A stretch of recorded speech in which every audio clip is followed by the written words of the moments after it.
Hey everyone, thank you for coming in to this awesome episode of Impact Interviews today. I think you're really going to like this guy. His name is Pete Garcia. He was 20 years a medevac pilot, but he's much, much more than that. He was also a guy that has written quite a few books and hundreds of articles that have been published all over the world. Pete is extremely versed in Bible prophecy and world events. And let me tell you, he has a unique perspective that I think you're really going to enjoy listening to. Today, we get into everything from his past as a pilot to the bloody years of Iraq and Lebanon to all the way to where we are in the world and even why in the world is all of this alien stuff going on. You're going to be amazed at the knowledge and the wisdom God has given this guy. So I hope you enjoy it, and we'll see you next time on Impact. The Impact. Living in a memory. Guys, thank you for coming to the Two Pros channel. Today, I am really excited. We've got Pete Garcia. Pete, would you introduce yourself? Tell us a little bit about who you are, where you come from, what you do now. Now, I believe you were in the service, which was really interesting to me as well. So, kind of give us a who you are, an introduction. Well, I'm from Texas, and I graduated from college in 2002 and commissioned in the Army. So I graduated in May of 2002, and so September 11th, 9/11, that was that fall semester for me. So commissioned as an officer, went to join the Medical Service Corps, but then I went from there to flight school, from there to Korea, and I was a medevac pilot for the next really through the next 20 plus years. So deployed to Iraq, deployed to Afghanistan twice, deployed to Saudi Arabia. So I've been to Korea, was in Europe in the 90s. I retired in 20, and I was going into the airlines, and then got hired by United to be a part of their regional program, and was kind of on path to do that, and COVID shut everything down. We got letters from the airline saying, "Hey, we're shutting our training pipeline down. So if you aren't already in the system, you're just gonna have to wait." And so from there I got recalled back into active duty to work in a COVID task force for like 7 months, and then from there, I finally was like, I'm done. Like I can't do the military stuff anymore, and basically took about 6 months off, and then I got picked up with FEMA, and I do right now I'm doing site inspections. So whenever there's a disaster, I get sent out to the site, and I basically do measurements, photographs, documentation of whatever the damage is. Goodness. And so as of right now, I'm in Eastern Kentucky in the mountains, so it's pretty cool working up in the hollers and all the backwoods. Wow. Yeah. So you've been in that hotel a while, because I watch you on Monday nights, and I'm like, I don't think Pete ever goes home. So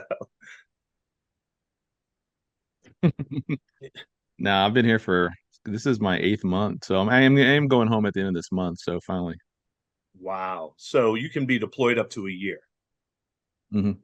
Like 50 weeks. Yeah. That's quite a bit. So tell us about your, now I know you have a website, Rev 310. I'm on it all the time. I love that.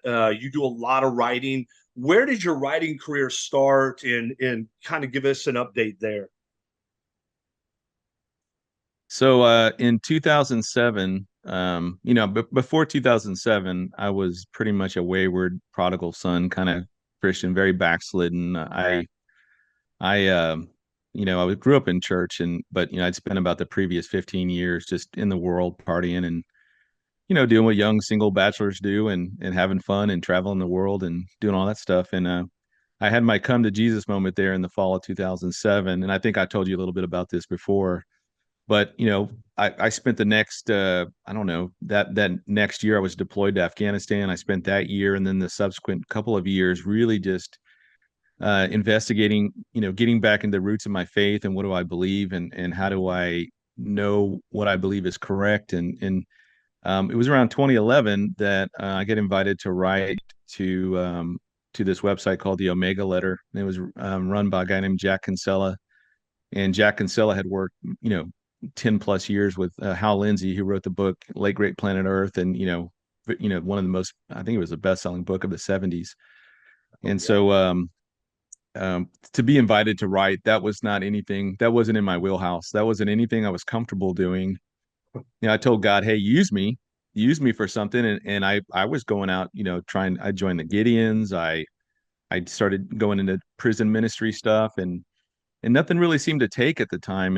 And this whole writing thing was new to me. I wrote in college, I wrote school papers, and then I wrote in the Army. I did like, technical writing. I wrote evaluations, but I never wrote anything for fun, anything that I was passionate about. And that was 2011. So I've been writing, what is it now? 12 or 13 years. Like I have 700 plus articles, 5 books. Yeah, it's just, I never, if you'd have told me this, 12 years ago, I wouldn't have believed you, because writing wasn't anything I was good at or interested in. Yeah. So, Well, that's what happens when God enables you to do something. That's really neat. yeah. So you told me a story about when you were in the military, and most of the guys that are on this channel are fitness guys, bodybuilders, guys that are interested in that type of thing. And you told me a story, or a couple of stories, that you knew a couple of guys that were really deep into the steroid abuse, that type of thing. And you told me one story in particular that I found just kind of heartbreaking, but a friend of yours, or a guy that you knew, or thought you knew, I guess I don't want to ruin the story, but tell us about him, what happened in your experience with that. Am I clicking on the right story we're talking about? Do you remember this one? Yeah. Yeah. No. Well, let me back up a little bit. When I was in Okay. college, I was working in Austin, which is the downtown part. Sixth Street is, all bars, and it's all, nightclubs, dance clubs, all that kind of stuff. And so I worked down there for a few years, and one of my good friends, well, an acquaintance, a good acquaintance, he was 25. He died of a heart attack. And when I was told the news, and everybody was in shock, and we were like, wow, what happened?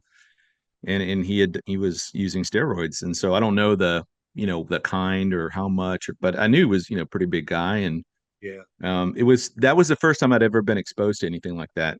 So years later, now I'm in the Army. I'm in the 101st. I'm a platoon leader, and one of my team leaders, who was a lieutenant at the time, um, he. Oh, well, let me set the stage a little bit. Yeah, go ahead. So I'm in Fort Campbell, Kentucky, right? Still a bachelor, living large. I go to church one Sunday, and this is where I have the come to Jesus moment, right? And I'm sitting in church, and I'm in the last service. There's 3 services to this church, and there's nobody in front of me. There's nobody behind me by rows. So, I don't have anybody to the left or the right of me. And I hear this voice, just 3 words, ring out in my ear. And it's not me. It's not me saying it. It's not my, you know, my thought waves or anything. It was completely like somebody had injected these words into my head from somewhere else.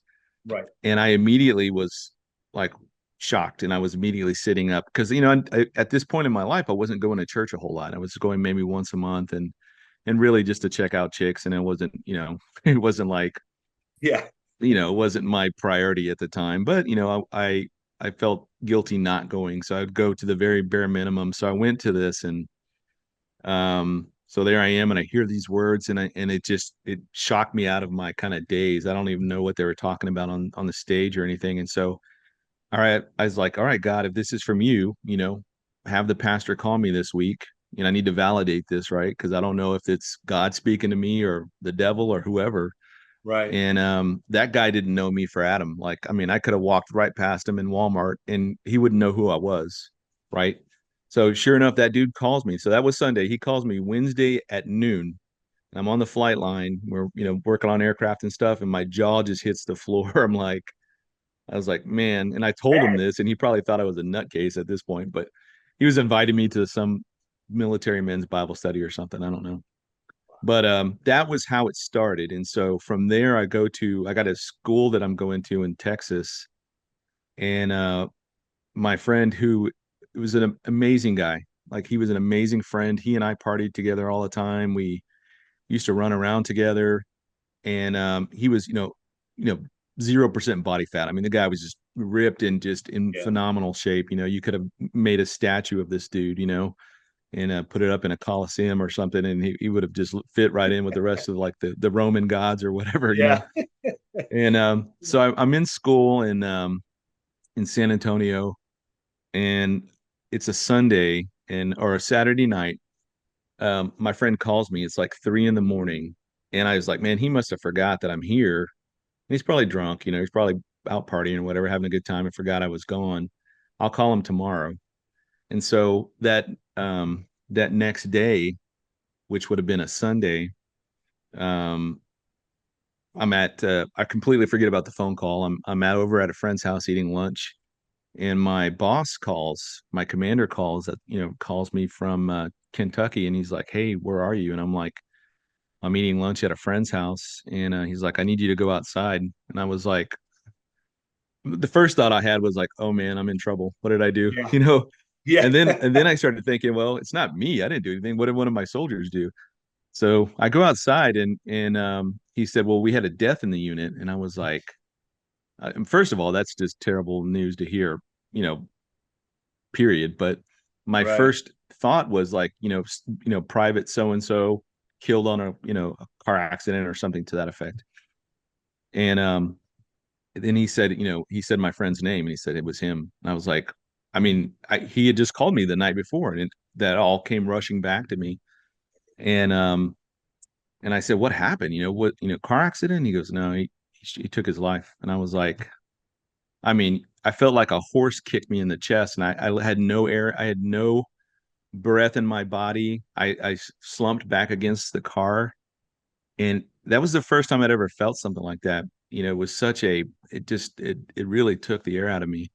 Yeah. And I spent the next, because we didn't know what happened, that night. So there was, an investigation and stuff that would happen. But later on, as we go and help clean out the house and help take care of the effects, we find, a bag of steroids and a gym bag size. And so I'd asked him previous to this, because he and I worked out together a few times, and Sure. I'd asked him, I say, "Hey, are you juicing or anything like that?" And he's like, "No, man, I don't touch that stuff." And I was like, "All right." I just kind of took him at his word, and come to find out, he had been. And between that and drinking heavily and some other things going on in his life, it was just like this perfect storm of negativity. And I don't think he intentionally shot himself, but I think it put him in the state of mind to play with his gun and to be kind of toying with the idea. And it from that moment on, I mean, that really, really just impacted me in a really profound way. And that's where that whole come to Jesus moment, this is where that it starts from there. From that moment on, I get married a couple of months later. I deploy a week later after that, go to Afghanistan. And so I'm wrestling with all of these emotions and all of these things that had just happened. And I just lost one of my best friends, and just an amazing guy, to something so preventable. And the fact that I could have answered the phone that night, and maybe that would have made, all these things are going through my head at the time. And I was a mess. Yeah. Between that and then that year in particular in Afghanistan was really violent. It was a really violent year. Um, if you remember in Iraq, the Iraq Contra war there, 2004 and 5 and 6 were really, really violent years. So I got there in 2005.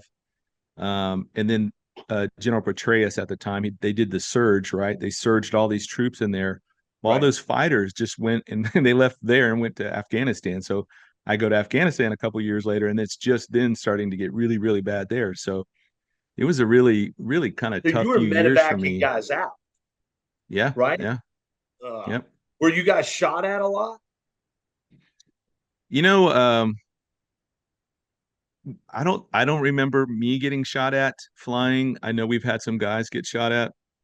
But the thing is, when you're in a Black Hawk and you've got all the engines going, I mean, you don't even hear it, unless you No. see a smoke trail coming from a RPG or something, you're not going to see, or it's at night. If it's at night, you might see some tracers and stuff. But during the day, it's so loud.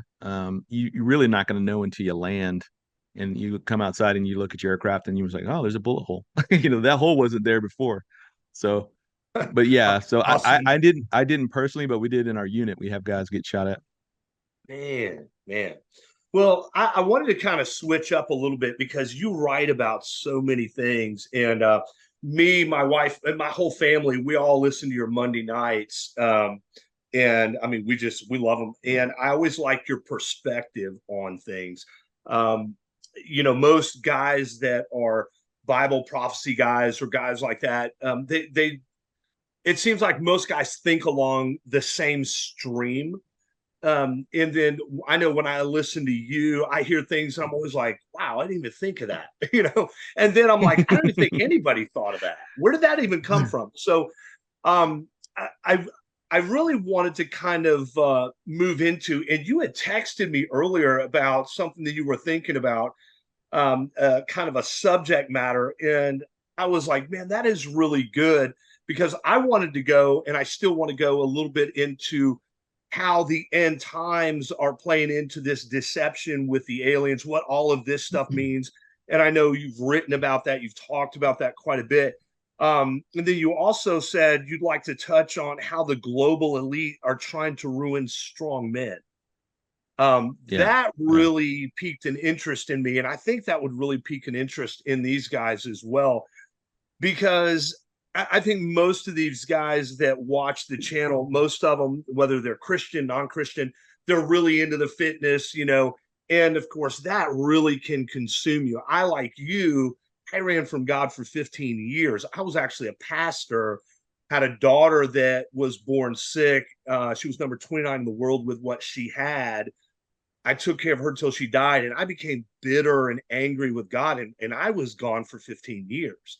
And I went back into bodybuilding, and did that whole thing, just angry, rebellious, and all of that stuff. And so I've asked God to redeem this area of my life. And I can't run away from it. I can't say it didn't happen. It did. So, man, I want to reach these guys. So what do the global elite, what are they trying to do? What is the culture trying to do with men, strong men, or just men in general? Do you see that's really making a difference in what we're seeing in men today? Well, believe it or not, the subject of UFOs will tie in with this idea of how the global elite want to ruin and are ruining strong men, and not just strong men, but the image, the idea of strong men, of the dreaded P word, the patriarchy, the idea that men have dominated things for the last 6,000 years or more. But there's a quote, I wanted to read it. It's by Michael Hoff. It's in his book, Those Who Remain. And it's a very familiar quote. You'll know what I'm talking about as soon as I say it. It says, hard times create strong men. Strong men create good times. Good time create weak men, and weak men create hard times. Yeah. You might have seen the meme out there. Well, it's from a book, and this guy was writing this story. Wow. And I got to thinking about that. And I think what we're seeing today with all of the craziness in the world, and nobody can deny this, things are just upside down clown world at this moment. I mean, there's just things going on that defy logical explanation. And I think, but what we're seeing here is we're seeing a culmination. We're seeing the fruit of this, the harvest, if you will, of like 120 years worth of deconstructing America and deconstructing the idea of strong nations, for the sole purpose of destroying the United States to create a one world system. And I know that phrase "one world system" gets used and abused, and I think people kind of like shrug their shoulders and think, well, that's, people have been saying that forever. What, you got to think about it this way. You ask yourself one question, and whether you're a Christian or not a Christian, ask yourself this one question: is the world more like Revelation 13 today than it was 100 years ago? or is it less? And what surprised me, and this whole thing got this what I'm about to tell you is what got me thinking about this. Um, well, I was working on a conference project. You know, I'm going to be speaking in Oklahoma in October, but so I already had this, was working on this. But then I saw a Joe Rogan podcast, and whoever he had on with him, they were talking about the digitalization of cash. Yeah. And then somehow the Revelation 13 thing comes in, and so Joe Rogan reads it. He reads Revelation 13, and at the end of it, they're like kind of jaw on the floor, like, wow, like that is spot on. Like that's what we're seeing today. Right. So you ask yourself, is the world more like that, or is it less like that than it was 100 years ago? And I think the evidence is undeniable that every every um, every spectrum, every area, every section of this world, whatever you want to look at, the economy, religion, the culture, politics, everything is trending toward this idea that we have to come together as a planet. And part of breaking apart this Westphalian concept of sovereign nations, that this Westphalian, the Peace of Westphalia, that goes back to 1648, and it's this idea that was adopted that said that nation states they are sovereign over all their territory, and it's even enshrined in the United Nations. But now here we see the United Nations saying, hey, we've got to strip all that away. We need to come under one system. And we're doing that through Agenda 2030, the Great Reset, the Fourth Industrial Revolution, all these different things that are going on. And the digitalization of cash is just one thing, right? It's a key thing in maintaining control over the whole population. But what I was mentioning about strong men is that in order to break, what is a nation made of? Any nation is really built on three pillars. There's a social pillar, there is a political pillar, and there's an economic pillar. And part of the social pillar is these ideas that have held nations and groups together for thousands of years. The idea of a family, the Right. nuclear family, a man, a woman, offspring. That's the natural order how families have existed for as long as humans have existed, right? Um, the other idea is religion. Yeah. What religion rallies that community together. The other things are social constructs. Who does the roles in the society and things. And strong men have been a part of that social construct going back millennia, right? Yeah. And that's part of the nuclear family. That's a strong father figure that provides for the family, protects the family, um, is a role model to the son and to other young men that may not have fathers in that community. And they step up and they do these things. And we have those in our society today, but it seems like it's becoming less and less. And the government, going back to the 1960s when they incentivized single parent or single motherhood through Right. the great what do they call it? I can't think of the name. LBJ put it out there in the 60s, and basically it incentivized unwed mothers to Right. they can still exist. They don't need a husband in the home, and that's destroyed the Black community. I'm not the only one to talk about this. This is Oh well yeah. known and well documented. Absolutely. But when we have the government that's working actively to destroy men, you've got the destruction of the family. You've got the ease of which divorce has been introduced into our society, abortion on demand, which was law for 40 something years, and that's a whole generation plus that's been wiped out just due to that. Yep. Just the promotion of aberrant lifestyles that if you were to let those lifestyles continue on, they don't perpetuate the civilization, they don't perpetuate the population. You start to see a population growth or decline. And then you've got the other things that are real subtle. And here's kind of where I wanted to go with all this. And it is a little bit controversial because in the weight, in the bodybuilding community, I'm sure you guys, this is more your wheelhouse than mine, but you have the introduction of, we talked about steroids earlier and how Yeah. really terrible that is. That's one extreme over here.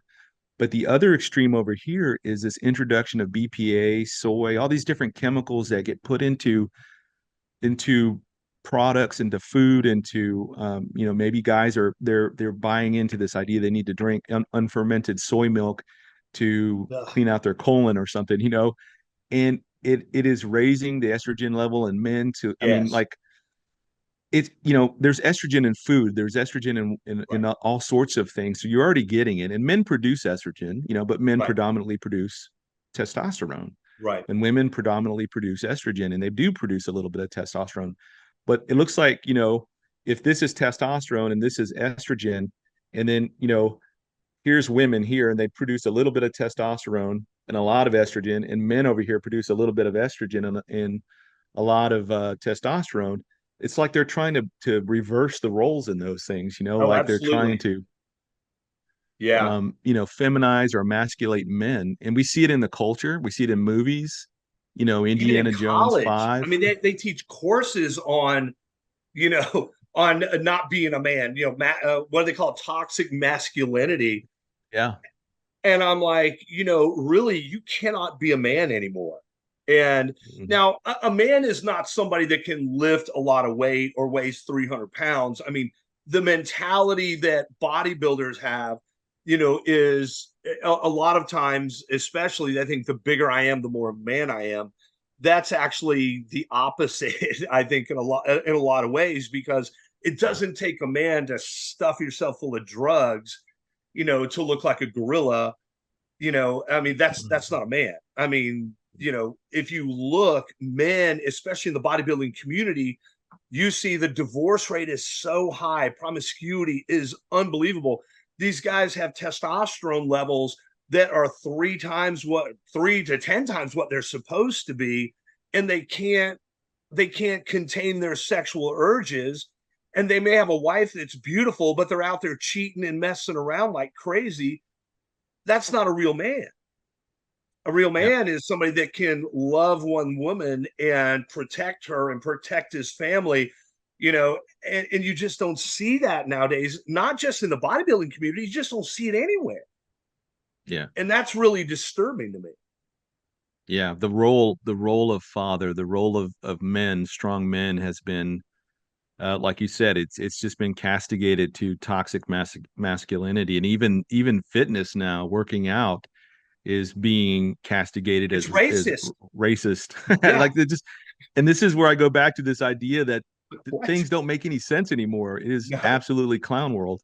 Yeah. So I did a video on the alphabet mafia, and it got immediately pulled down off of the platform, which I was shocked, because the the videos that I used in my video that were examples, I actually took off of the platform.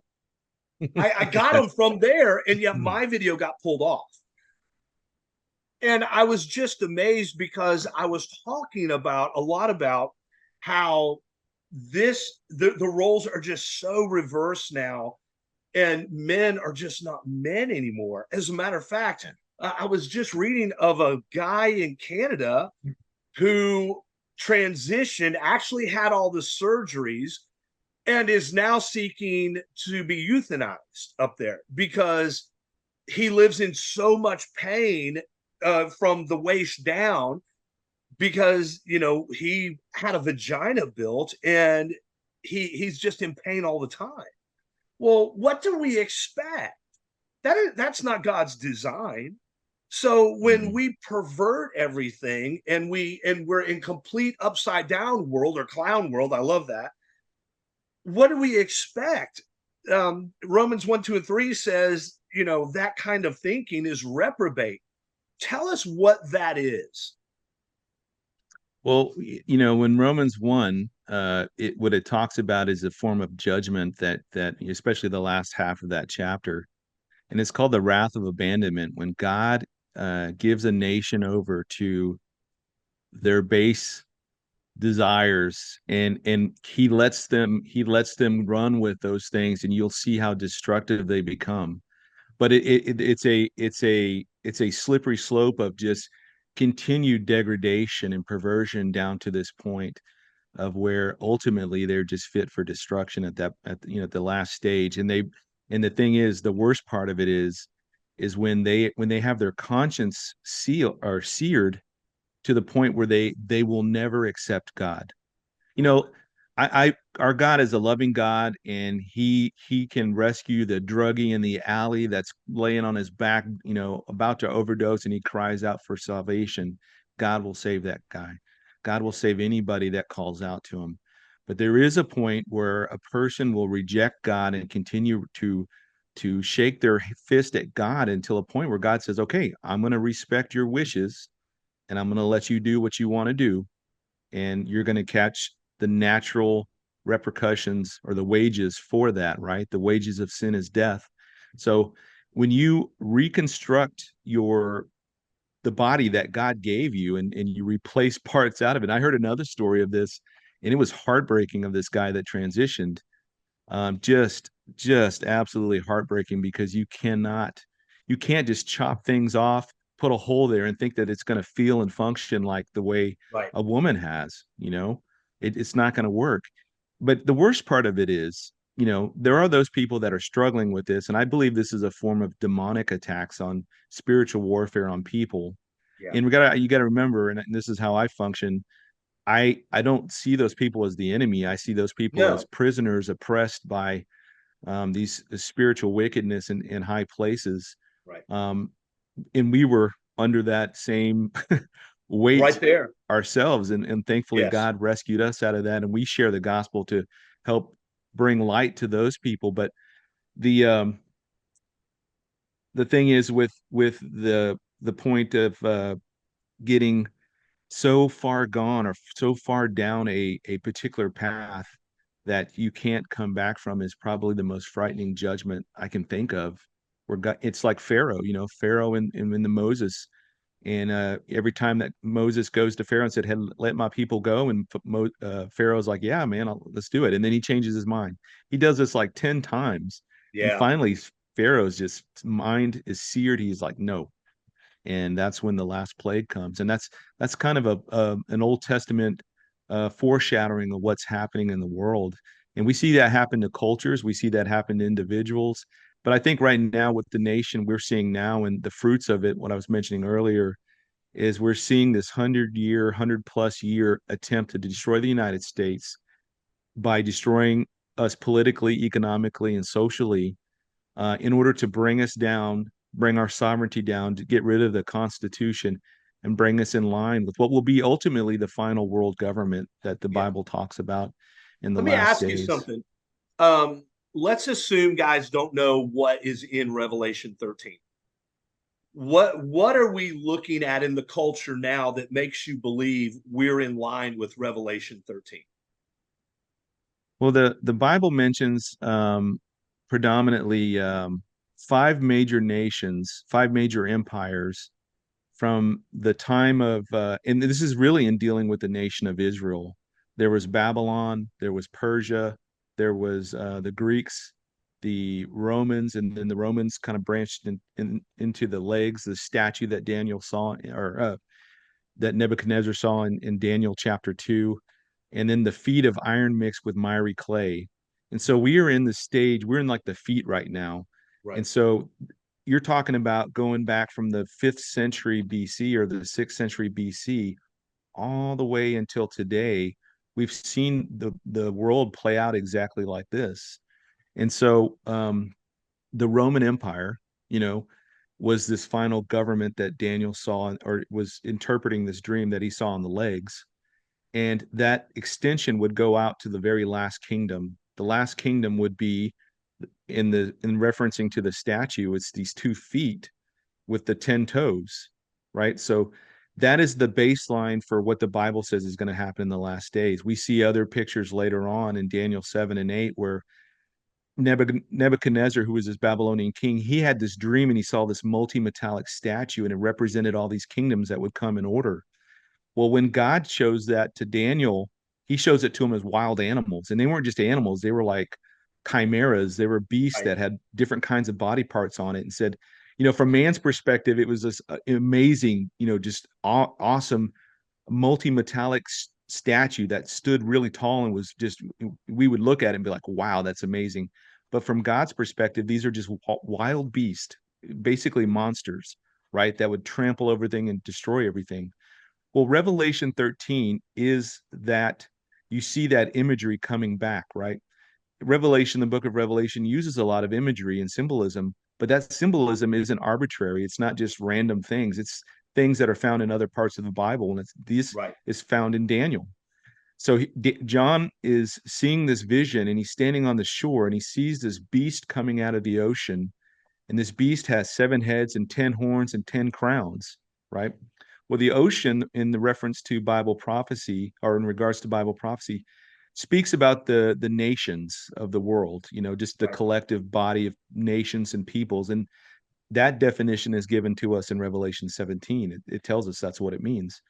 Well, this beast comes out, it's got 7 heads, it's got 10 horns and 10 crowns.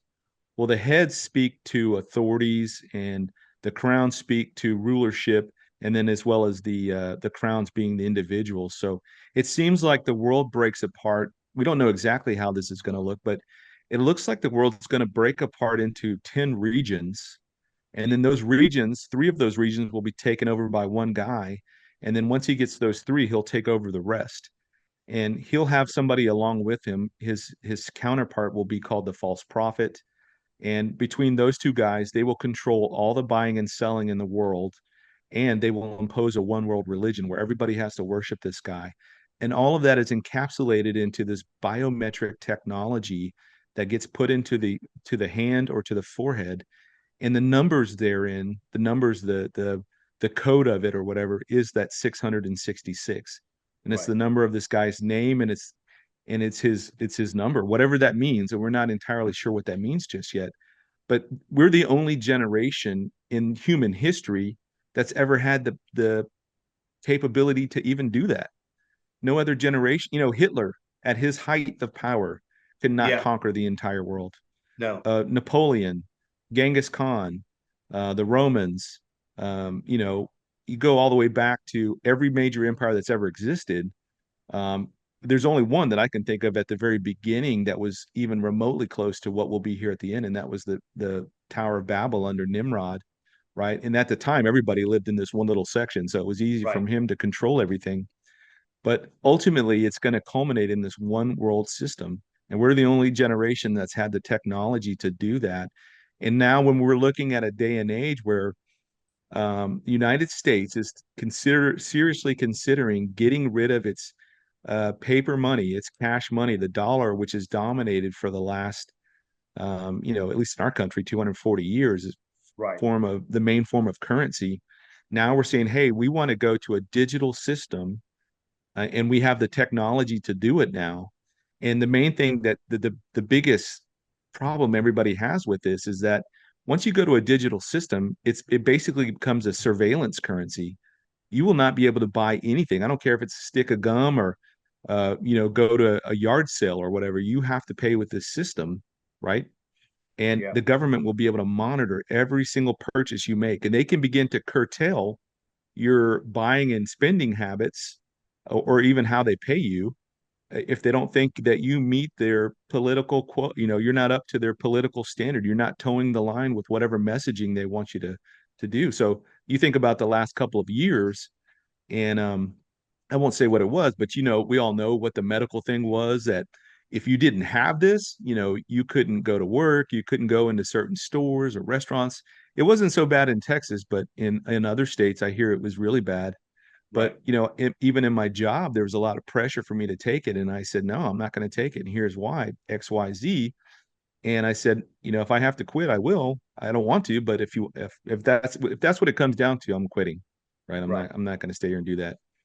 But eventually, that was rescinded through a federal judge's order, and so that seems to have been kind of pushed back a little bit. I think that's a foreshadowing of what's going to come with this mark of the beast system that will eventually come. And at that point, the people are either going to have to take it, or they are cut out of the system and they'll be left to starve to death. And eventually they'll be beheaded, and be rounded up in these camps and then beheaded, because they refuse to join this new system, this new world system. Now let me ask you something. If you're a believer in Christ, if you've been saved, will you be here during that time? No. Well, Right. let me clarify that. Just like we see in the world, right? We see in nature, we see a diversity of animals, we see a diversity of birds, we see a diversity of plant life, fish life, um, microscopic life. We see a diversity in the heavens with the kinds of planets and stars and cosmological things that are out there. Right. There is also diversity in the people that God has chosen. And there was people that God chose in the Old Testament, and they were basically those people who lived by faith and belief that God would redeem them at some point in the future. Right. The just shall live by faith, right? And that's when we read Hebrews 11. It talks about all the hall of faith and all of these great people, both Jews and Gentiles, that that weren't saved in the sense that we are because Christ hadn't come yet. But they went when they died, they went to paradise, and they basically were waiting for the Messiah to show up. And so when Christ was crucified and buried on the and was in the grave, in his death, he went down to Hades at that point, and Hades was divided into two compartments, and you had the unrighteous on one side called torments, and it was just flame and pain. And on the other side, you have paradise. He came down there, preached to those wicked, and said, "You get what you're getting what you deserve." Right. And he's going to be justified in judging them. But on the righteous side, he takes them back up when he ascends, as it talks about in Peter or in Ephesians, that he took the captivity captive and took them to heaven. So they are now in heaven. That at the end of his resurrection, at the end of those 40 days, he tells his disciples, "Hey, stay here in Jerusalem, and the Holy Spirit's going to come, and you'll receive power from on high." And that basically, when the Holy Spirit came down, that ushered in a new age, a new dispensation that we've been in for the last nearly 2,000 years. And so during this whole time, Jew, Gentile, male, female, black, white, you know, free, slave, it didn't matter. If you placed your faith in Christ, you are now part of what they call the church, Right. which is this multi-membered corporately singular body of believers that span 2,000 years. We belong to the church. Those people that lived in the Old Testament times before Christ came are part of what we call the Old Testament saints. And that goes from Malachi, which is the last book in our Old Testament, all the way to the first book, Genesis, right? Right. Well, after the church age comes to its end, it's going to end like every other age has come to an end with some kind of a judgment. And the judgment is when Christ comes and receives his church to himself. We call that the rapture of the church. The rapture in the Greek is harpazo, and you won't find the word rapture in the Bible, but unless you have a Latin Bible, but in our English Bible, we translate that word to being caught up, right? You're going to be snatched up out of here if you are a born again believer. The dead in Christ will rise first. They'll be resurrected and given these glorified immortal bodies that can never die, never age, never get sick. Basically, you are immortal forever in these Right. perfect bodies, and I call them Superman bodies to my kids to explain like what we'll be able to do in these things, right? Yeah. Um, and at the same time, the those that are of us that are alive, if the rapture happened tomorrow, you know, I might be sitting here working at my desk, and I'm going to hear the shout and the trumpet, and boom, we're going to be up. We're going to be translated immediately from mortal to immortal, from corruptible to incorruptible, and that's Christ has taken us back to where He is, and we will be with Him for the bema judgment, and then the marriage supper of the Lamb, and then we'll return with Him at Armageddon, and we will basically wipe out along with Him. I believe He'll do most of the wiping out. We might be doing some of the cleanup operations, but wiping out the wicked armies in the world that are tried to wage war against His return. So we won't be here. Now, those folks that are left behind after the rapture of the church, the Bible says in Revelation 7 that these people, there were so many people that come to faith after the rapture. It'll be one of the greatest, if not the greatest revival in the history of mankind. The rapture is going to happen, and it is going to, I think, wake a lot of people up to realize, Oh hey, yeah. there is supernatural. The world really, reality is supernatural. We've lived in this kind of suppressed time period during human history, at least these last 2,000 years, where the supernatural was not the normal. We live in sort of this, we call it the natural world, where everything kind of has to follow the laws of nature and stuff, right? We see that there are things now today that are violating that, like the UFOs. And if you think about the Tic Tac video that Commander Fravor recorded in his I think he was in F-14 or something, F-16, Yeah. or maybe an F-18, and he's got it on his FLIR camera. He was saying that there is nothing that we have in any nation that he knows of, anything in our arsenal of the most modern equipment that can even remotely come close to what this thing was doing. It was violating multiple laws of physics, multiple, so we can get into that in a second, but my point was is that the world, because God is supernatural, he is reality. Yeah. We live in basically a construct of that he has created. We're in this big fish tank, right? And the whole universe is, and it operates under certain laws that he put in place, right? He is not bound to those laws, but we are. But he's going to take his church, these people that have been washed in the blood of Christ, been born again. And it's not that we're so good or we're so righteous that No. we deserve salvation. No, we're just people that have placed our faith in what he already did on the cross. We've just been receptive to that, and we'll be removed out of here. But those people that are left behind, they will constitute basically three groups of people. You're going to have what they call the tribulation saints, those folks who place their faith after the rapture, and they are going to basically ultimately come to some form of martyrdom for their faith.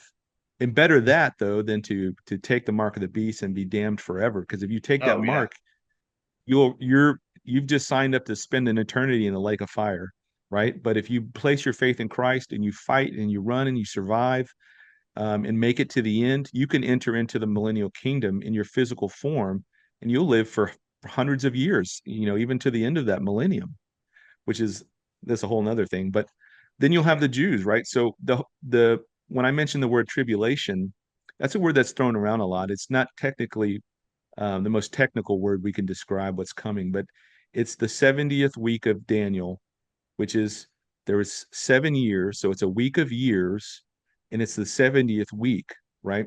And it's during this time period that Revelation, from Revelation 6 onward, really focuses on. And Revelation is fairly easy to understand. It goes in order. It tells you how to interpret the book. Yeah. But there were 69 weeks. The 69th week ended when Christ was on the cross. And we've been in this kind of pause ever since. But there are certain things that are going to happen that when they happen, that's what triggers that clock to start again. And it has to do with the nation of Israel. So Jeremiah, who was an Old Testament prophet for the audience, he wrote in Jeremiah 30, verses 7 through 11, and summarizing it, he says the point of this time is God is going to destroy all the nations. The system of the world right now that we're in is under this Roman Babylonian system that Satan has controlled for the last 6,000 years. God is going to destroy that, and he's also going to discipline the nation of Israel and bring them to the breaking point where they recognize that Christ was the Messiah, and they're going to finally cry out to him, right? And that's where that's what ushers his return at the second coming. And when he returns, Armageddon, those armies are all lined up ready to fight him, and he just wipes them out, and we're basically doing cleanup stuff in the background. So it's his show. We're just kind of there to see it. We're riding on horses. Let him handle it. Yeah. Wow. So this is awesome. So when we are talking about the last days, what started the last days? Christ. When Christ, it says in Hebrews that in these last days that God sent his son, born of a woman, and so it basically when Christ rose again and ascended there in Acts chapter 1, that ushered in what we call the last days. So something to think about. I know a lot of people that aren't religious, or they don't go to church or whatever. This is kind of an easy way to think about this. Everybody's heard of Abraham, I'm sure, Father Abraham. If nothing else, they've heard of the name in relation to the Bible, right? They've heard of Jesus, and they've heard of Adam.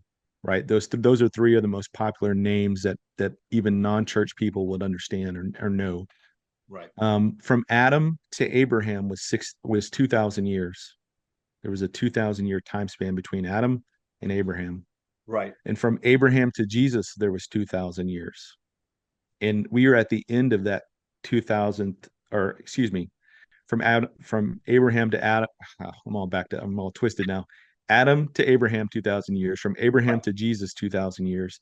And from Jesus' first coming to his second coming, I believe will be 2,000 years. And so the year 2030 is, or somewhere between 2030 and 2033, is going to be the 2000th anniversary since Christ was last on the earth. So So why if is it? pattern holds, My apologies. So that's interesting because the world is super and hyper focused on 2030, right? Mhm.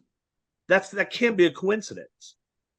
No, I don't think it is. And I think, you know, we we argue a lot, even within Christendom, we argue about what year exactly did Christ was he crucified. I know a lot of my friends think 2030. I tend to think 2033. Other people might think 20 or 29 or 31, somewhere in there. But it's in that 4 year window that we know for sure historically that Christ was crucified. And what's interesting, like you just pointed out, is the fact that the United Nations is super hyper focused on with their Agenda 2030. The World Economic Forum is focused on 2030. The fourth industrial revolution, all of these things that they are trying to do seems to center on 2030. And the only thing I can think of is that we we weren't there, right? We weren't there when Christ was crucified. We have gone through at least two calendar changes since that time. There's always a debate as to when exactly Christ was crucified, but Satan was there. Yeah. Satan and his demonic forces were there. They were there cheering it on. They know exactly what day, what year, what minute. I mean, they were there. They watched the whole thing. These are beings that they're immortal. I mean, they basically they don't die. They were there when it happened, so they know exactly when it is. And we know that the leaders of this world, are being greatly influenced by Satan and his fallen host, fallen angels. And somehow he's got it in their mind to focus in on this year. So there is some significance, at least in the spiritual domain, to this year. And it could be that it's the year of the rapture. It could be that it's the midpoint of the tribulation. It could be we don't know. We don't know, Yeah. but there's something about that year. And so what's interesting too is this fall, they've got a 7 year, the United Nations is reconvening this Sustainable Development Goal Summit with all the nations, and they're convening for 7 years. And so, my question is, why 7 years? Why not 5 years or three Yeah. years or 2 years or 8 years or 10 years? And it's mind-boggling that these guys seem to be intent on fulfilling things, at least to It's some like kind of a they're biblical reading the standard. Bible every day. Yeah, yeah. You know. So So when yeah. you talk when you talk about what are the things that the signs of the last days, it's a lot of little things, Yeah. and it's a lot of big things too. The nation of Israel, and in fact, let me conclude with this point. There were two major things that I know that signal that we are in the last moments of the last days. The Mhm. first is the miraculous rebirth of national Israel. Israel, the nation of Israel, who had been relegated to the history books for the last 2,000 years, roughly, had become a nation again, against all odds, had become a nation again in 1948. And then the second thing is the convergence of all the other signs. In Matthew 24, Mark 13, Luke 21, this is called the Olivet Discourse because this is a conversation that Jesus has on the Mount of Olives. And his disciples were asking him about the last days. And he begins to give them all these signs. He said, you're going to have deception like at no point in time in history the deception will be so great that even the elect would be deceived if possible. He said there will be wars, rumors of wars, earthquakes, pestilence, signs in the heavens, the love of many growing cold. That means the just people are going to start getting mean and angry, and just there's going to be a turning, a souring of the world, right? But that's not it. He said it would be um, that these things would be like birth pangs, right? And so I have 5 kids. I was there for the 4 of my children's births. I delivered my son or I got to deliver them. And so I've experienced this. I'm familiar, at least in what the woman has to undergo from a male perspective. I'm watching this, right? I'm not enduring that kind of pain that they are, right? But when the pregnancy begins, it is going to end in a birth. If not messed with or anything like that, a natural birth is it's going to have a culmination point. And before that child is born and that woman enters into the third trimester, she's going to start having those contractions. And Yeah. those contractions start coming harder and faster and harder and faster and harder and faster until ultimately her she's dilated and you can actually she begins to give birth, right? That's what Jesus said. And he reinforces this in Matthew 24:36. At the end of the Olivet Discourse, he goes, when you start to see all these signs, know that the end is near. I'm right at the door. So there is a laundry list that I don't even have time to get into today, but of things that culminate with all of these in every kind of section of society and of the world, economic, political, military, religious, etc. So, Man. Now I've kept you over. I no, said I was no, going to be the one guy that didn't keep you over. no. I'm good for about 3 hours. So, Yeah. Look, here's the thing. I did a video on the alien thing, and guys guys were very interested in that. And I know that I truly believe this is a part of the end. I think that this is a part of the deception. Um, tell me about what you see biblically. And I know the Bible doesn't say that aliens are coming. Okay, that's not. But how does all of this tie into that Matthew 24? How does it tie into the deception, or how do you believe it ties into the deception? Because I got to be honest, nobody saw a world tyranny coming through the health system, right? I mean, right. nobody Yeah. saw that. I mean, now we have the World Health Organization literally about to take over the nations of the world with, and everybody's just handing them the power. Nobody Yeah. saw this coming. No Bible prophecy guy. No, I don't think anybody saw any of this stuff happening the way it's happened. I'm not sure that the alien thing, everybody saw that coming. Well, maybe they did, but how do you believe this ties in? I mean, what are these things? I mean, these guys, are they real? I mean, when I heard him talking about some of the things they're seeing, these big round things with something inside of it, a square or something inside of it, I started thinking about Ezekiel, and I'm like, I mean, what are we seeing? I had a lot of guys go, they're demons, they're demons, they're demons. I agree they are, that they are, but what are they doing? What's going on? I don't think it's an accident that the most famous or maybe infamous UFO story that's out there is Roswell. That happened in July of 1947. That crash in New Mexico, near Los Alamos. Well, what happened? Not even 6 months later, Israel, the United Nations voted to do the partition of Israel. It wasn't called Israel then, but it was the partitioning of Palestine between a Jewish state and an Arab state. So not even a year later after Roswell, in May of 1948, the nation of Israel declares itself a nation, right? So I don't think it's a mistake, or I don't think it's coincidence that Roswell happened when it did. I think Satan is a fly on the wall. He can hear the conversations. He could see where Oh things are yeah. going to head. And I think after the Holocaust of, during World War II, that there was just enough world sympathy to where he's seeing, okay, Israel is going to be a nation again. I need to lay some groundwork here for what I see at the end. And I think Satan is playing the long game in this, right? So he's laying the foundation for what will become a 70 plus years of desensitization, of exposing us to things we can't explain, right? And Right. so for the last 70 plus years, there have been UFOs traversing the world.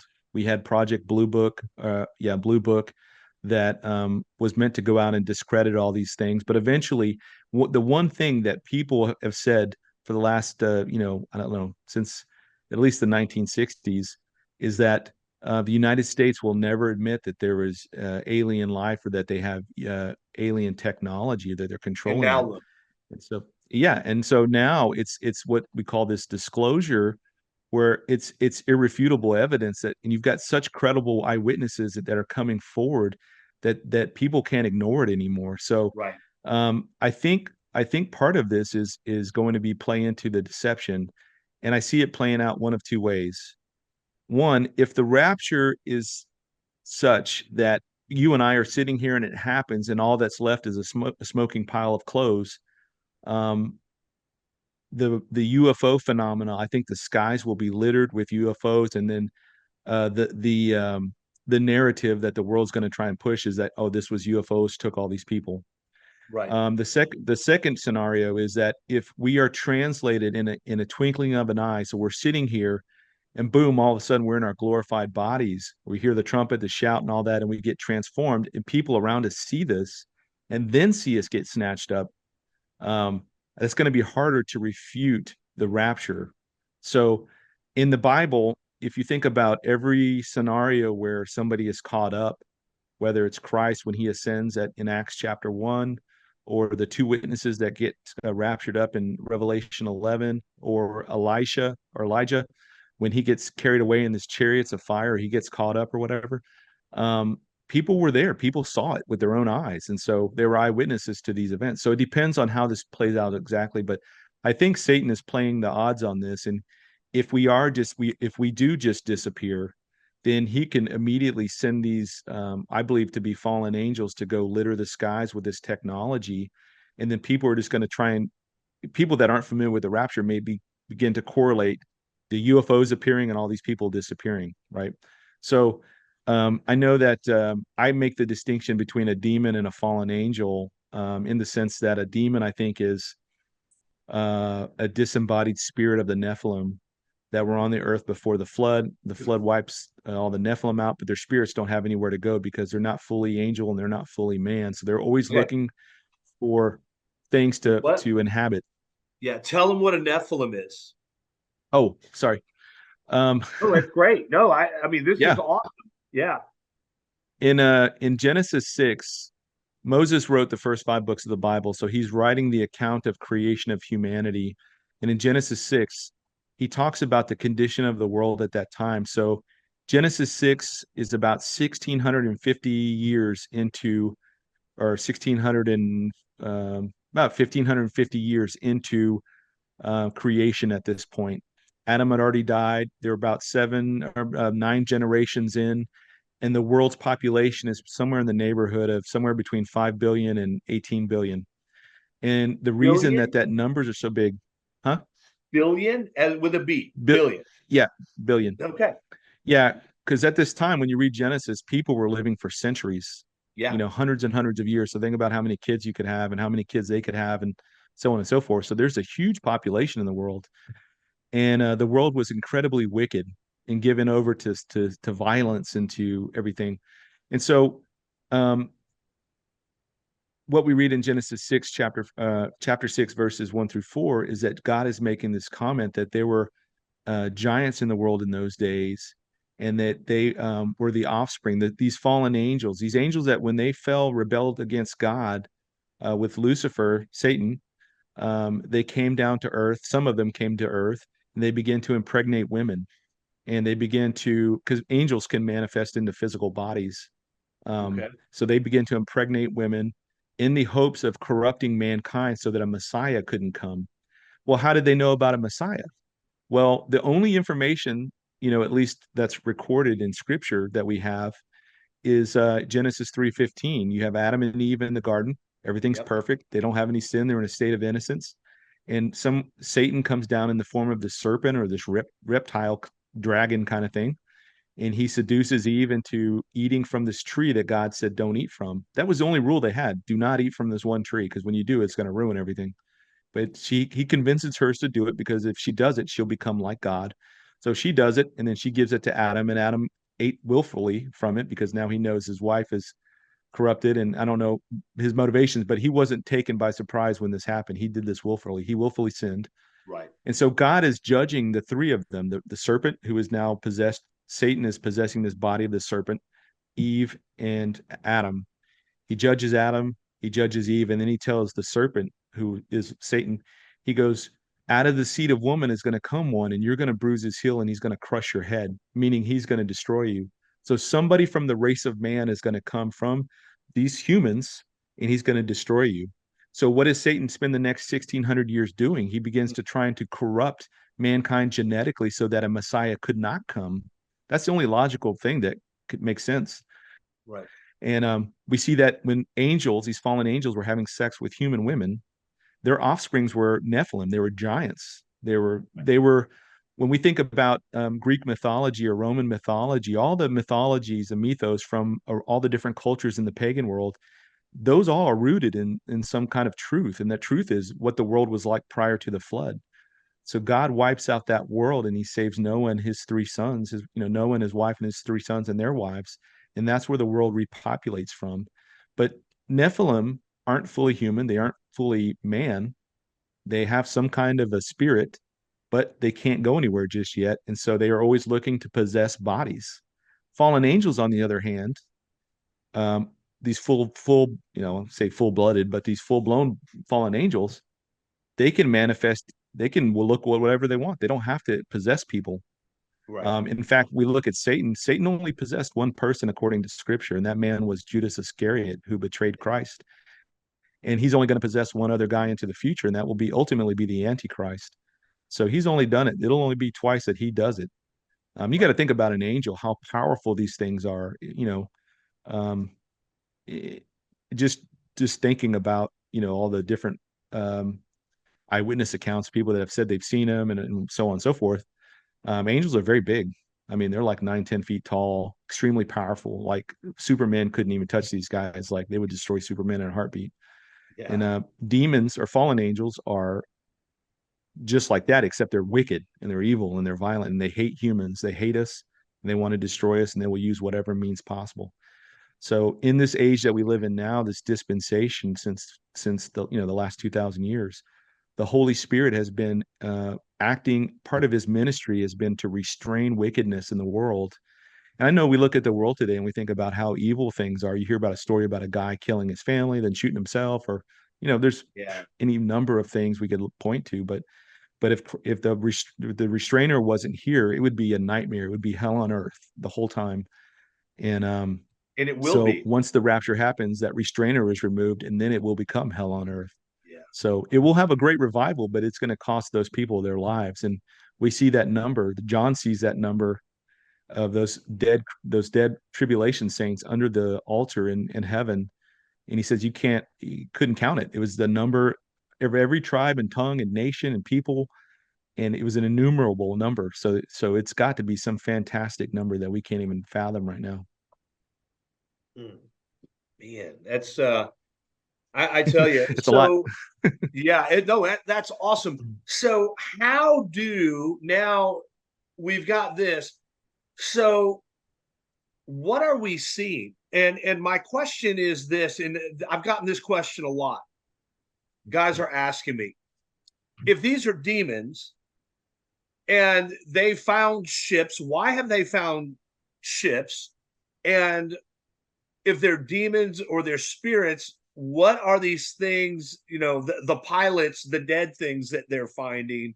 How can these things have some sort of flesh to them if they're not? Is that part of the deception? Yeah, according to one of the whistleblowers, Grush, I forget his first name, but he is saying that the David? U.S. is in possession. Yeah, maybe David Grush. David, I think. The U.S. is in possession of 12 of these craft that are being reverse engineered by, the military industrial complex types that are embedded with both the intelligence community and in big tech and really secretive government programs like DARPA and things like that. They're trying to reverse engineer it. The problem is we don't have the same materials on the earth. So, but here's one of the things that I think is interesting in terms of language, how we come to identify these things. In years past, say before 2010, when we talked about UFOs, We talked about extraterrestrial life, aliens. Right. And now there's a term that's come out they're talking about ultra terrestrials. And these are things that are interdimensional, right? And ultra terrestrial then opens up this whole new doorway for explaining how they can do the things that they do, violating Right. all the laws of physics and so forth, and can appear and disappear, etc. And I think that that is probably the most accurate description of what these are. And I believe that they're forms or ranks of fallen angels that are part of this deception campaign Yeah. that can manipulate physical matter to include bodies, these alien bodies with the giant heads and the almond shaped eyes, etc. And they're doing it for the sole purpose of, I think it's like I said, it's to explain the rapture. If the rapture of the church, and this is what I find fascinating, the rapture is where we humans on the earth are caught up to the skies to meet Christ in the air, and then did we go to be with him, right? Right. Well, Ephesians chapter 2, Paul says that Satan's domain isn't in some smoky cavern in hell. He's the prince of the power of the air. Right. And that these demonic forces, there are echelons of these guys. There are like a military structure. They are innumerable, first of all. The Bible says that the angels are more than there are more angels than there are stars in our universe. And there are trillions of stars. And a third of those fell with Lucifer when he rebelled. Right. So a third of these angels are wicked, and the 2/3 are holy. So there is going to be enough of these fallen angels that can break into ranks, and they're always part of this deception. They're going to be either there to harass the church as we are being transited through the air. I think we're going to be paraded up like in a military parade through enemy territory to our into the heavenlies, right? Into this heavenly dimension. Yeah. And right in front of the enemy, and they're going to be there to provide the deception to the world, to explain, at least give the world leaders a reasonable explanation of what just happened. Why did all these people disappear? Why are all these schools empty and all these nurseries empty, and pregnant women now don't have babies in their belly? What's going on with all of this? Not to mention all these crazy Christians going on and on about the rapture and stuff. Where did they all go? And it's because of these aliens, right? These aliens are because they're going to be floating all over the sky, providing the part of the deception. But again, if my other scenario plays out and we are raptured in front of people, I think that will blow a hole through that whole thing. So it may Satan will then have to go to some other backup plan, and he probably has a myriad of backup plans. But right. Wow. So when we are raptured, when the church is raptured out and people are left here, will they start to, well, let me back it up this way. I hear a lot of people saying they believe that there's going to come some sort of announcement that the aliens are here. You know, I guess my question is, what benefit, would they have to, or how would they show up? And, you were talking about we're living in the day where we're not seeing like the supernatural really. Do you think that's going to be before we're raptured out? They're actually going to have some sort of announcement. I mean, I listen to some guys and they're like, it's going to happen anytime. They're going to come out and say, hey, we're in contact. I've heard the Catholic churches saying they want to be the first, or they want to baptize an alien. Yeah. And I'm like, yeah. I mean, do you think this is really going to happen? I mean, if that happens, what does it do to your to people's Christian faith? Does that disprove Christian faith? No, in fact, I think it may be what Jesus talked about in Matthew 24. The conundrum with Matthew 24 is that we know the rapture happens before the tribulation, but the way that Matthew 24 is structured, that had not yet been given. That information hadn't been given out yet, because he makes mention of it for the first time the night before he's arrested and crucified in the upper room, right? In John 14:1-3. And he's explaining to him, saying, hey, if I go away, I'm going to come back and take you to myself, that where I am, you'll be also, right? But they hadn't told him this yet. So all they know in terms of like the last days, was the Son of Man appearing in the skies and taking over the world, etc. And that's what they Right. understood. So Right. Jesus, they asked him this question, what's the last days going to be like? And he says 4 different times, do not be deceived, do not be deceived, do not be deceived. If even possible, the elect may be deceived. And so if there is disclosure where a spaceship lands on the White House lawn and somebody steps out of there and says, take me to your leader, and it begins this whole process. We've seen it in the We movies. right. And I think we would be wise to recognize what they are, Yeah. that they are some form of fallen angel, some form of wicked being that is bent on deception. And there's a whole laundry list of reasons why every time these things appear and every time these things show up, it's always for some nefarious purpose, or they're coming with some message that is anti-biblical, anti-Jesus. It's Yeah. never anti-Muhammad. It's never anti-Buddha. It's never anti Yeah. Joseph Smith or nothing. It's That's always right. focused on Jesus and Yeah. Christianity. We were So just talking about this exactly. And they only flee or they only leave at the name of Jesus. yep. So I mean, if they were holy, or if they were benevolent or benign even, the name of Jesus wouldn't cause them to run screaming at, to flee from you. That's yeah, what demons do. Demons flee when you right. mention the name of Christ. You rebuke them in the name of Christ. They will run fleeing. Yeah. So I think that if they do show up prior to the rapture, that it will be just one more level of that deception, and where Christ said, if possible, even the elect will be deceived. Where that fits in the Olivet Discourse, because he gives kind of a broad overview of the last days, and it's hard to find out exactly where we're in. I think right now we're probably in what we call the Braxton Hicks time period. And if when you have How a baby, far in? it's Now, we're yeah, not it's setting dates, no, no, but no. we're not Yeah. setting dates. But here's the thing that really strikes me. The world is so hyper focused on 2030, and I believe there's a reason for it. You know, if that's the case, then we've got to be within a 5 to 10 year window, right? I I mean, believe it so. Yeah, seems like I believe now we're very that's close.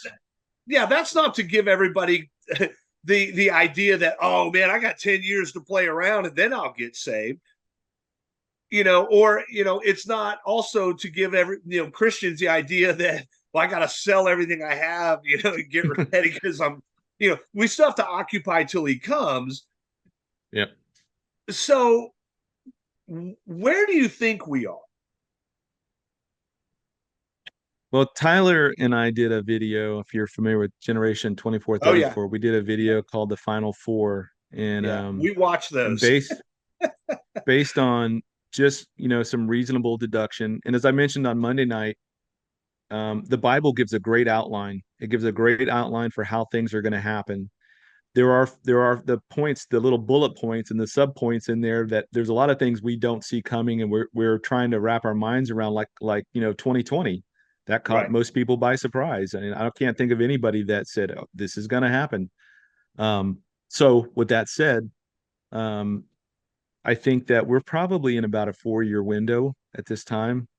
And if we go past 2026, I'll be very surprised, simply for the fact that we know that the 7 years has to happen. This last week of years, it has to happen because it hasn't happened historically, Right. and it has to be fulfilled, or else the Bible lied and it breaks Bible prophecy, which can't happen. Right. So we know it has to happen. And if it goes beyond Christ's death, burial, and resurrection, his anniversary of that, his 2000th anniversary, it's now breaking pattern with the rest of the Bible and other places. So I don't know. I don't know. I just kind of think, and this is a reasonable deduction on, based off the evidence we gave in that video and other places, that Right. we're probably in about a 4-year window. We don't know the day or the hour.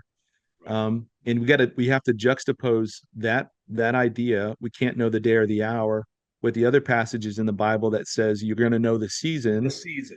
and you're going to see the day approaching. And if you're not watching at that hour, I'm going to catch you by surprise. So you got to balance those things out. And I think somewhere in the middle is doing what you just said, occupy until he comes. that, don't quit paying your taxes and paying your mortgage or whatever. Occupy till he comes. Do whatever God called you to do, and keep witnessing to people for Jesus and sharing the gospel with everybody.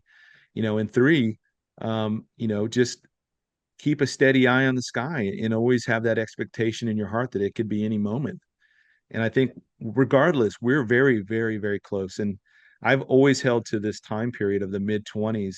When I had that come to Jesus moment, probably like a year or so after that, I read a great article by a man named Don Koenig.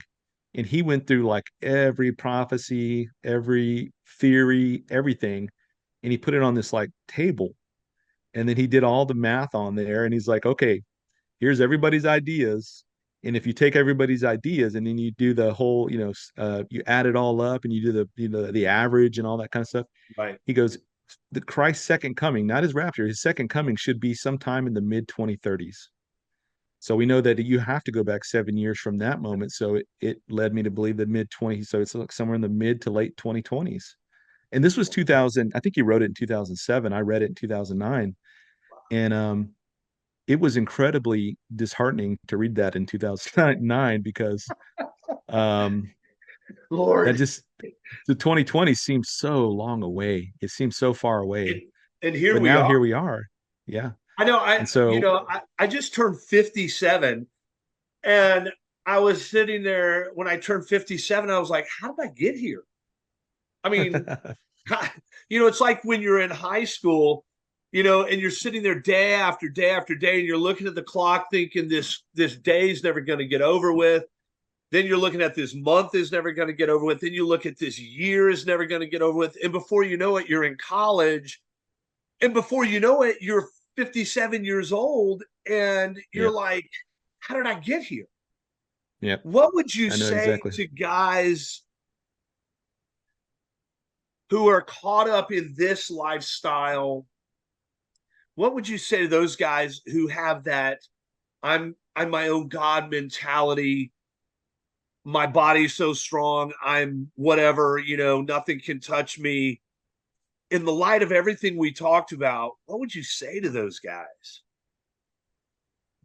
Well, I want to paraphrase C.S. Lewis a little bit. He had a quote, and he says that we are like little children that are satisfied with playing in the puddle when there's like a beautiful beach right on the other side of the wall, and there's this gorgeous ocean right there, right? We're satisfied to play in this muddy little puddle, like we're settling for so much less.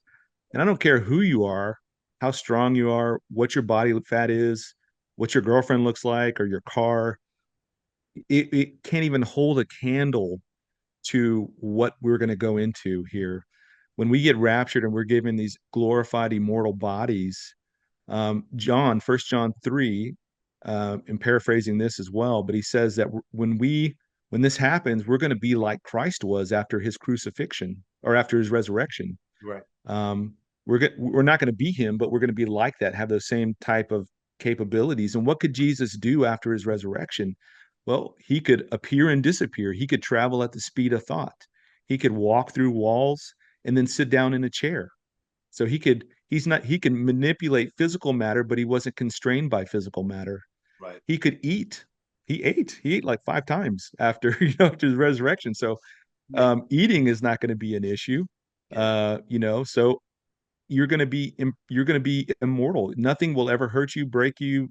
You won't ever stump your toe or pull a muscle in your arm or your back or whatever. You'll never get hurt again. You won't even age. You won't age. You won't get fat. You can eat whatever you want. You'll never gain a pound. And you'll be in these indestructible bodies, and you will be the perfect version of you. That's the way I describe it to my kids. Right. Whatever I would have looked like had sin not tainted the human race, and we're hundreds of generations in now. We maybe thousands of generations in, and we inherit all these genetic corruptions like diabetes and all these things we're predisposed to. Right. Your hair is going to fall out. Your teeth are going to get old and brittle. Your eyesight, like I can't barely see hardly without glasses anymore. Love handles, all of that stuff. I don't care what kind of shape you're in now. Eventually, time and age is going to catch up to you. Yeah. And so we shouldn't settle for playing in the puddle. And that's what this world is. And you know what? You know how bad it is? You could go to the most beautiful place on the planet, and that is a trash heap compared to what heaven is, Right. right? Satan is furious when in Revelation 12, when he is cast out of heaven, he tries to stage some one other little fight in heaven. He's cast down to the earth. So he is permanently banned from ever going back into that divine realm again. He is furious that he's trapped on the earth.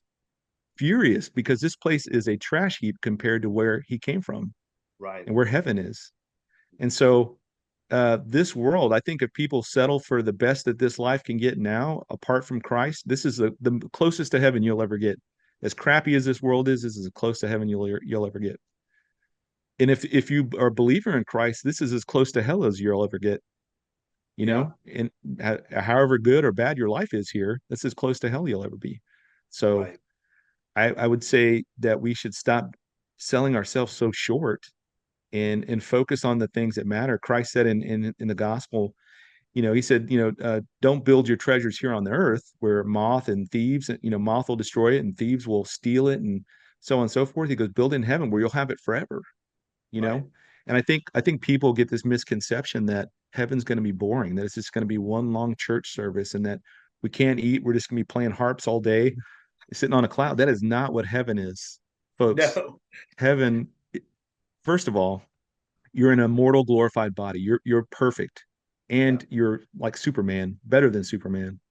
Two, um, God is endless. We could be in heaven in the eternal realm. Let's just put some numbers on it. Let's just say we're there for 30 trillion years. We will never come to the end of God.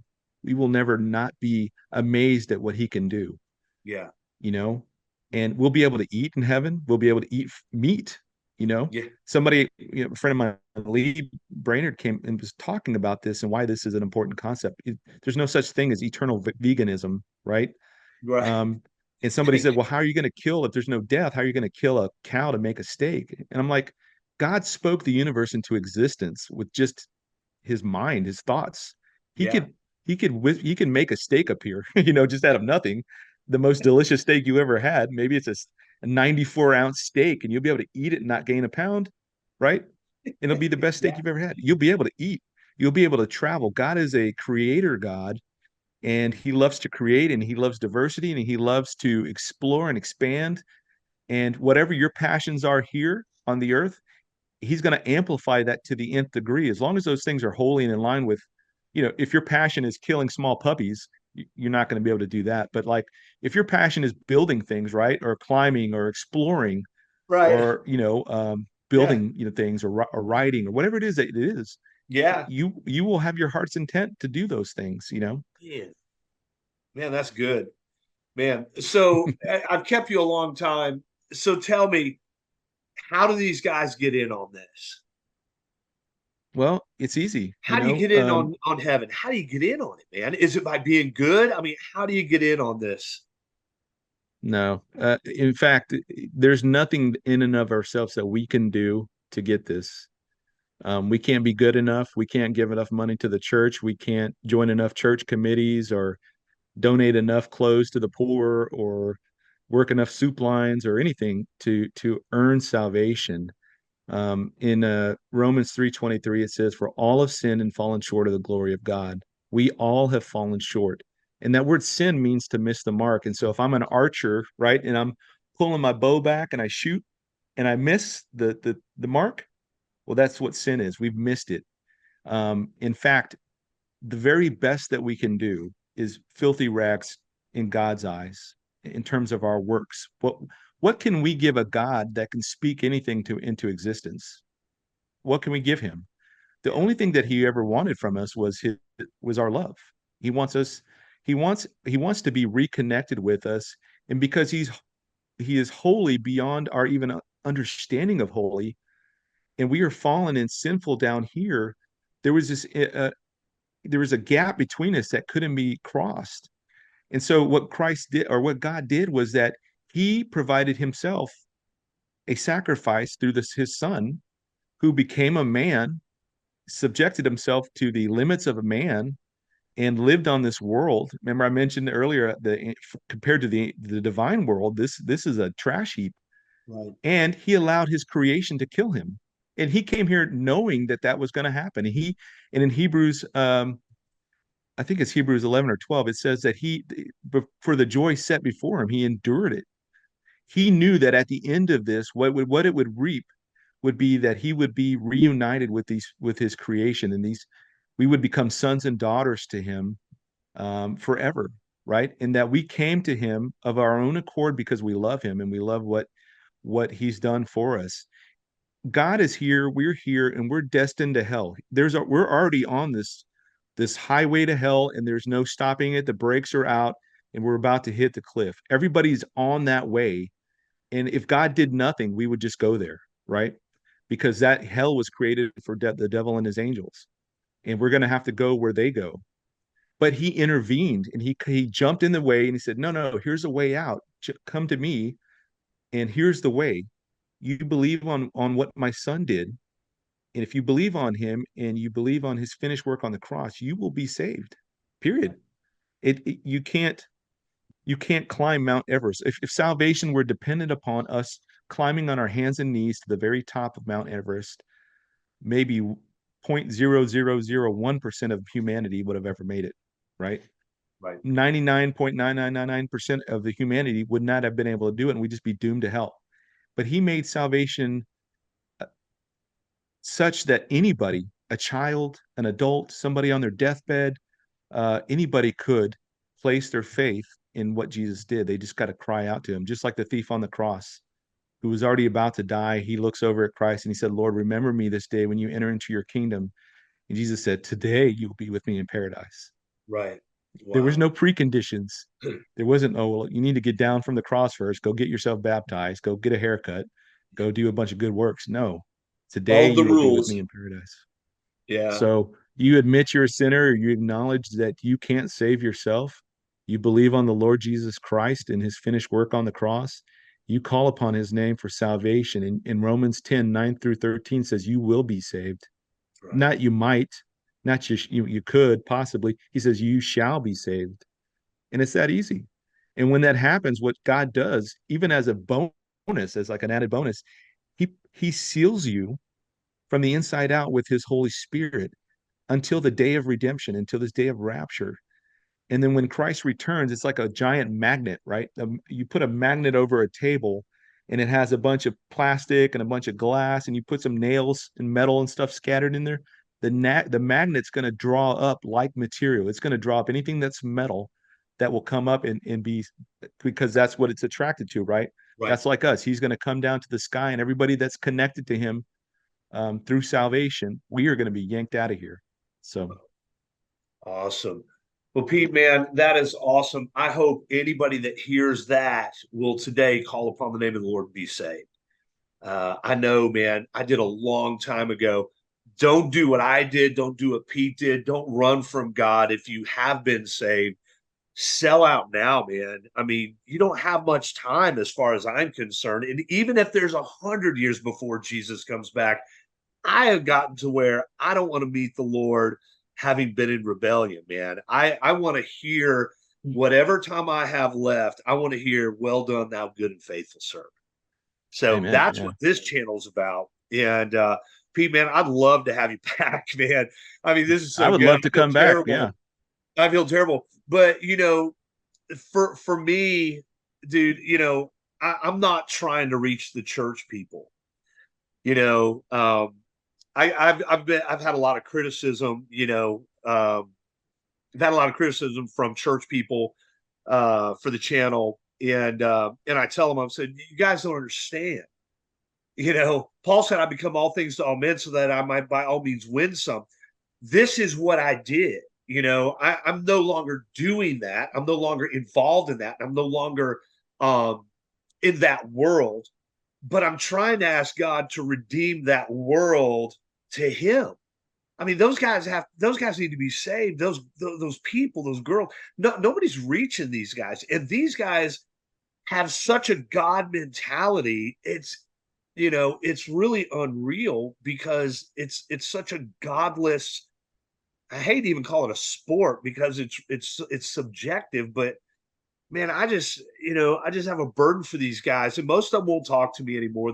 My wife and I were both pros, and I won the universe and she won the North Americans, and in the same year, 60 days apart, we both became pro, and all of those people are gone now. None of them really talk to us, but so many of those guys that I competed with are dead. And guys that I sat backstage knowing what the plan of salvation was, knowing those guys were lost, and a lot of those guys are dead, and I said not a word. So Me either, man. My buddy, I could have if I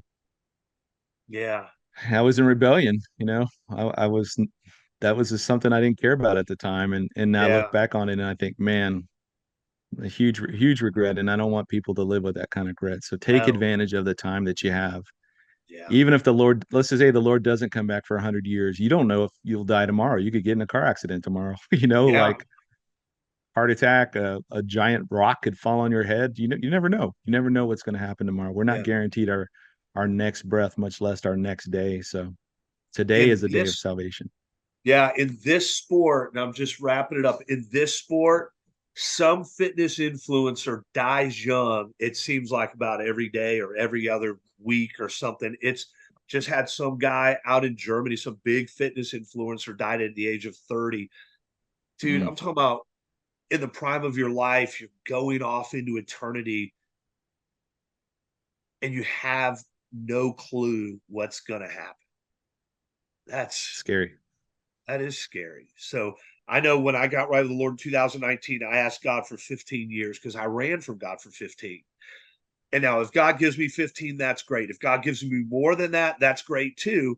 But I asked God for 15 years because I was like, God, I just don't want to go out that way. Just whatever, I would love to have 15 years you can't ever make up for anything. And I get that. It's the grace of God that leads you to repentance. But I was like, God, I would just love to have 15 years just at least in my own head, in my own head, something.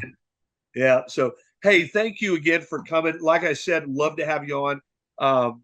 This is not reaching. This is to reach unsaved.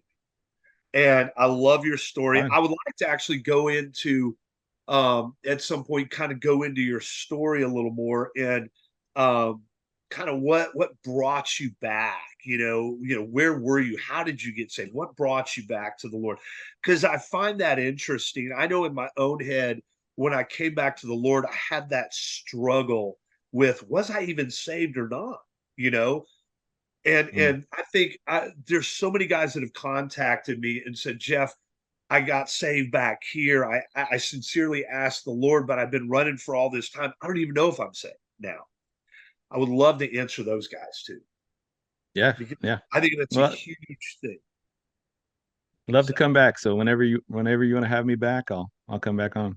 All right. Hey, thank you again. God bless, man. And thank you for being so patient. I kept you a long time. So.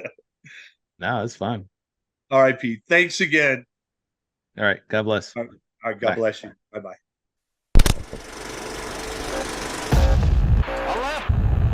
The impact.